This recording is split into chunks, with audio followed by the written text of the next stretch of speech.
رب العالمين والعاقبة للمتقين والصلاة والسلام على رسول الله وبعد. Toutes les louanges, tous les remerciements, c'est pour Allah, le créateur des cieux et de la terre. Nous le louangeons, le remercions et implorons son pardon. Que la paix et le salut soient sur son élu, le dernier des messagers, le prophète Mohammed, et surtout les messagers élus, tous les prophètes qui ont été envoyés par le Créateur des cieux et de la terre pour accomplir la noble mission de propager le message divin. Aujourd'hui, nous parlerons d'un sujet qui est très important. Ce sujet a un rapport direct avec le sujet que nous avons traité la semaine dernière. La semaine dernière, nous avons parlé du plus grand commandement. Le plus grand commandement recommandé par le Créateur des cieux et de la terre, Allah. Nous avons rappelé que le plus grand commandement, c'est l'appel à l'unicité d'Allah. C'est l'appel à l'adoration d'Allah unique, sans lui donner un égal, sans lui donner un semblable, sans lui donner un associé, dans sa seigneurie, dans ses noms et ses attributs, et dans l'adoration. Aujourd'hui, nous allons parler des bénéfices de l'adoration d'Allah unique. Nous allons parler des bienfaits de l'adoration d'Allah. Nous allons parler des mérites de l'adoration d'Allah. En d'autres termes, lorsque nous adorons Allah, sans lui donner un égal, un associé, sans commettre l'idolâtrie, sans commettre le polythéisme, qu'est-ce que nous allons gagner? Qu'allons-nous gagner lorsque nous allons consacrer toute l'adoration à Allah uniquement? Sachez que si aujourd'hui certains hommes se permettent de commettre certains crimes tels que l'assassinat, c'est parce qu'ils recherchent des biens matériels, ils recherchent l'argent. Et pour gagner cet argent, ils sont prêts à tuer leurs semblables. Ils sont prêts à faire couler le sang humain. Ils sont prêts à commettre les pires des actions. Certains vont même jusqu'à commettre l'inceste avec leurs propres enfants. Ils le font parce qu'ils recherchent le bonheur. Et ils pensent que le bonheur qu'ils recherchent, ils ne peuvent l'avoir qu'à travers l'argent, qu'à travers les privilèges de ce bas monde. Et malheureusement, le véritable bonheur ne réside pas dans l'accumulation des richesses, ne réside pas dans l'obtention des privilèges mondains. Ce bonheur est un bonheur illusoire, un bonheur éphémère. Si toutes ces personnes adoraient véritablement leur Créateur et consacraient à leur Créateur l'adoration totalement, ils trouveraient le véritable bonheur qui n'a pas de pareil, qui n'a pas de semblable. Un bonheur qui commence ici-bas sur cette terre. Un bonheur qui se prolongera demain lorsqu'ils seront dans leur tombe. Et un bonheur qui va continuer le jour dernier lorsqu'ils vont se retrouver devant leur Créateur.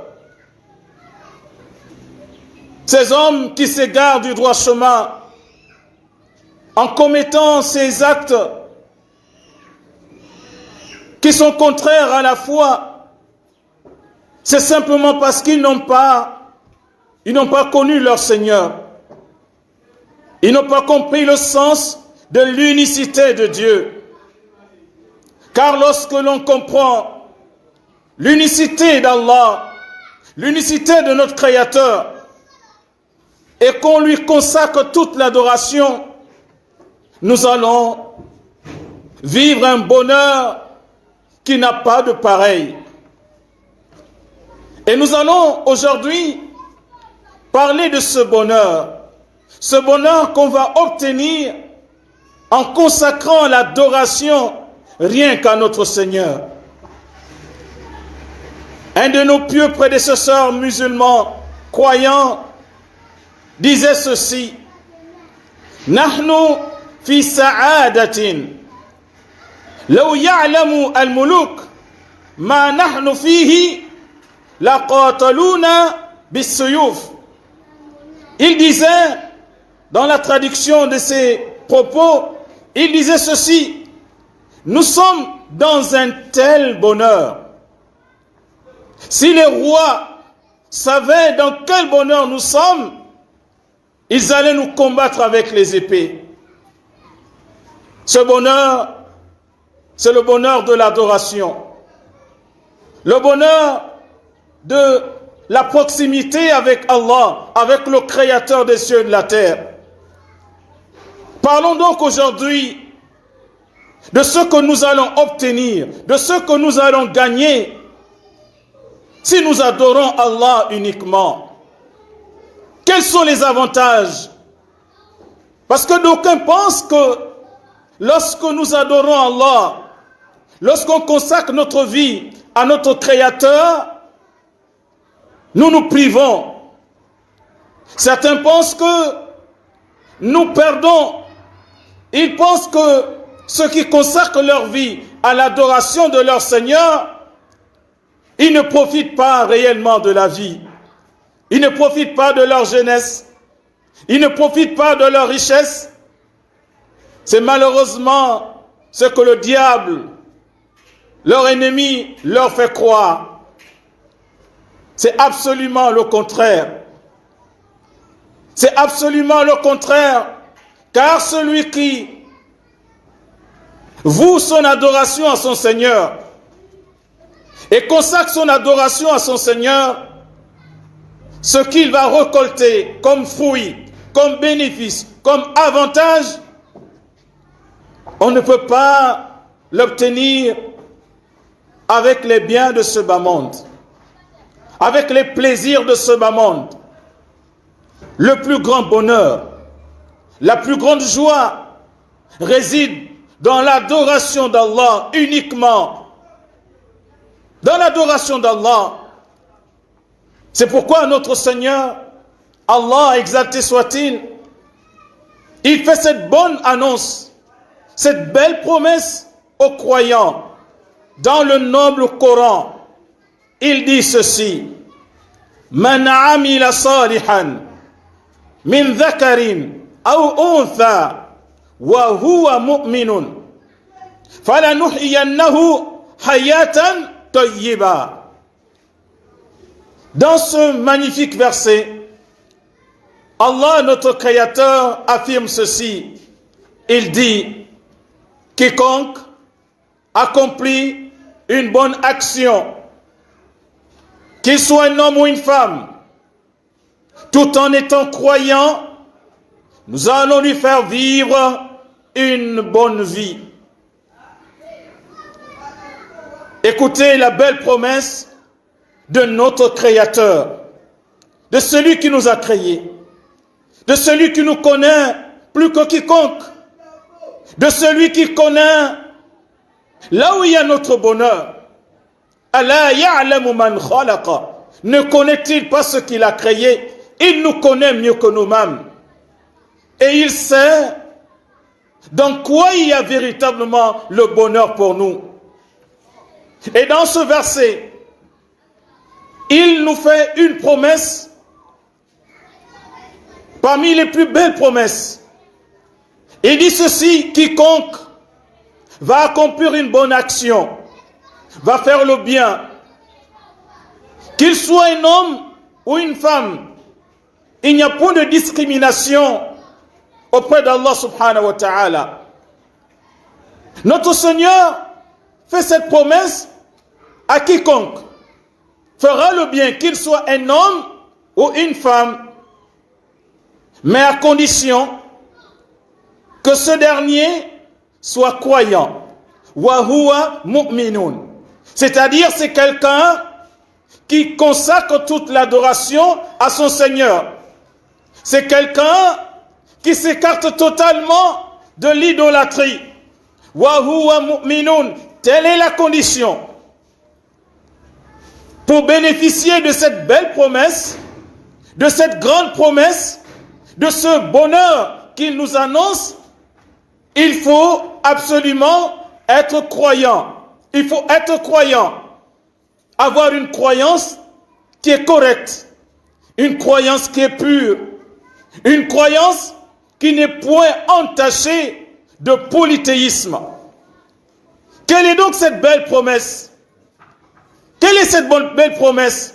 Notre Seigneur s'engage. Il dit: فَلَنُحْيَنَّهُ حَيَاةً طَيِّبًا. Notre Seigneur Allah s'engage à faire vivre une bonne vie à quiconque, à toute personne qui remplira cette condition. Il va accomplir les bonnes actions, il va accomplir ces bonnes actions en étant croyant et en ayant une croyance qui est correcte. Une croyance qui n'est pas entachée d'idolâtrie, qui n'est pas entachée de polythéisme. Le résultat qu'il obtiendra dans ce bas monde, avant le jour dernier, est que le Seigneur s'engage à ce qu'il mène une vie paisible, une bonne vie. فَلَنُحْيَنَّهُ حَيَاةً طَيِّبًا. C'est un engagement de la part de notre Seigneur.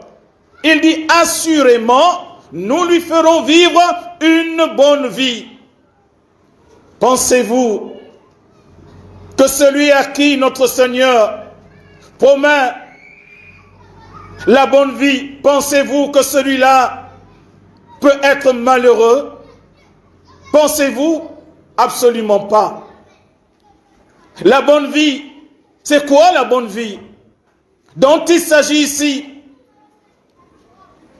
Beaucoup pensent que la bonne vie, la meilleure vie, c'est celle qui consiste à gagner beaucoup d'argent, à accéder aux privilèges de ce bas monde. Mais la bonne vie dont il s'agit ici, c'est celle qui est dans ton cœur, d'abord. C'est-à-dire, le Seigneur s'engage à te faire goûter la paix de l'âme, la paix du cœur, la paix intérieure. Et cette paix intérieure, cette paix de l'âme, cette tranquillité dans ton âme, tu ne pourras pas l'obtenir avec autre chose, si ce n'est l'adoration d'Allah. Tu ne vas pas gagner cette paix intérieure, cette sérénité intérieure avec l'argent, avec les biens de ce bas monde. La paix intérieure ne s'obtient que par une chose, une croyance qui est correcte, et cette croyance qui se fait suivre par les actes d'adoration. Attache-toi donc à l'adoration de ton Seigneur. Écarte-toi donc de l'idolâtrie, du polythéisme, du fétichisme, et tu obtiendras ce que ton Seigneur